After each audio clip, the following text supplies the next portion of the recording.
Tingin sa likod. Oh, reverse muna. Yun.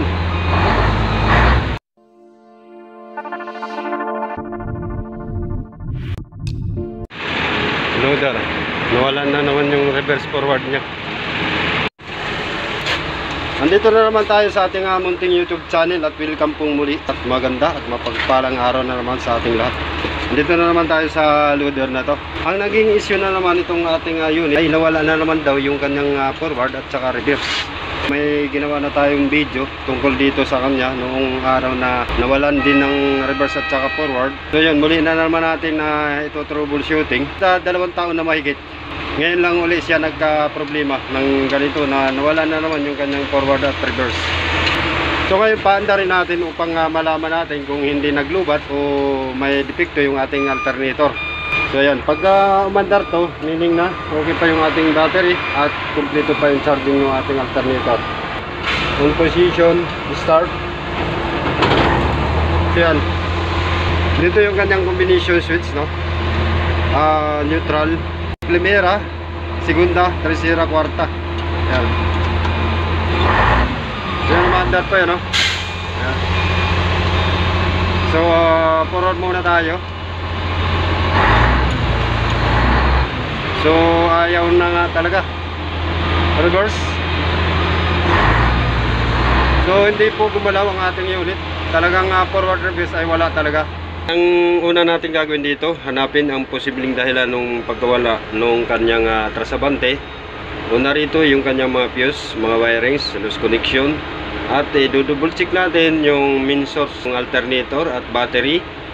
O baka maluwag po yung belt kaya hindi po nagsa-charging at marami pang iba na maaari po nating i-check. Yan, una rito yung fuse, pangalawa yung wirings at mga magnetic coil po natin, no? At dito yung kanyang fuse box. Ito po yung ating mga fuse holder, no? Yan, i-double check natin. Nakikita niyo ng mga hitsura po ng ating mga fuse holder, no? Kaya nagkaganyan na po yan dahil mismo rito ay nalulusaw na po ang pinakapuno, kaya pinapalitan ko na lang po ng panibagong holder. Kasi pagka ganitong kalumaan na yung ating unit, medyo may katandaan na rin, normal na magkakaroon na po talaga yan ng mga loose connection. Burn out na rin po yung ating mga wirings, ganyan. Isa na rin yung sa dahilan kung bakit po nawala yung forward at saka reverse po niya, ibang fuse holder. Tsaka siyempre yung ating power supply, tiyakin lang po natin na kumpleto pa yung ating power supply na nanggagaling naman po sa ating alternator. Yung main source po niya, itong alternator, naman yung higpit ng ating belt. Alamin natin kung bakit nawalan po ng forward reverse. Kanyang mga magnetic at mga magnetic coil. Yan. Check natin. Ito yung kanyang mga magnetic coil. Magnetic coil, may 6 po tayo na magnetic coil. Primera, segunda, tercera, cuarta, forward, reverse. Mayroon tayo rito bagong magnetic coil. Ayan, bago pa to, bago. Ayan, wala pang putol, no? Tayo na lang magpuputol po niyan. So ipapalit natin dyan sa forward reverse na magnetic coil. Palit lang natin. Napalitan na po natin ng magnetic coil. Yung takip niya hindi na nagkasya, tumawa. Ayan, mataba siya, mataba. So napalitan na natin. Pitan na lang po natin yan. So ipitan na lang natin. Okay. Ngayon iti-try natin kung abante o atras na siya. So try natin ngayon kung okay na siya. Palit tayo ng 2 pirasong magnetic coil. Start. So try natin. Try natin kung atras siya, gagalaw. Tingin sa likod. Oh, reverse muna. Yun.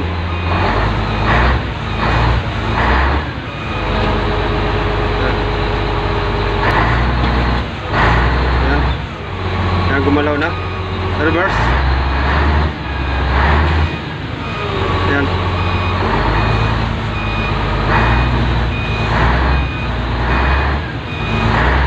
Yan.